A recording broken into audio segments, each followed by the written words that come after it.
Welcome, here I've got ZTE Blade V10 Vita and I'm gonna show you how to use the camera pro mode at this device.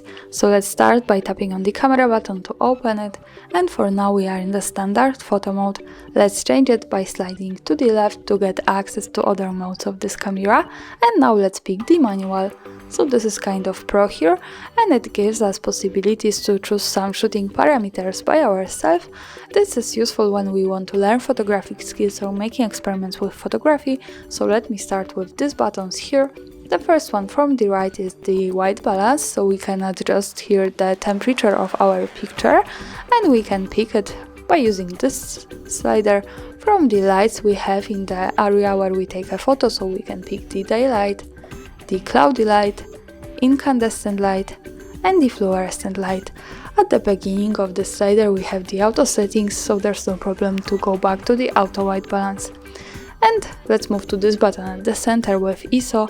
Here we can adjust the camera's sensitivity to light.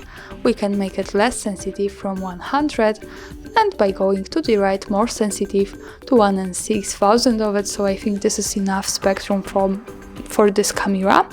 And of course at the beginning we have the auto settings, so we can easily go back to auto ISO.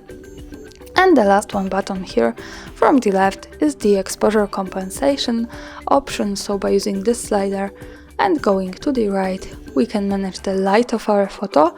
We can make it more bright here. By going to the left we can make it more dark. And this is how to use this. At the center we have the 0 parameter. And now let's move to this button here at the center. When we tap on it we can pick the mattering, so we can pick frame average, also center weighted, and the spot mattering. This is how to change this. Let's stay on center weighted. Now let me use these settings to take a picture, so let me make my picture more bright. The ISO maybe here, and the white balance, let's stay on this one. To see the picture let's move to the left to this button. When we tap on it we get quick access to the gallery. And this is how it looks like. Thanks for watching, subscribe our channel and leave the thumbs up.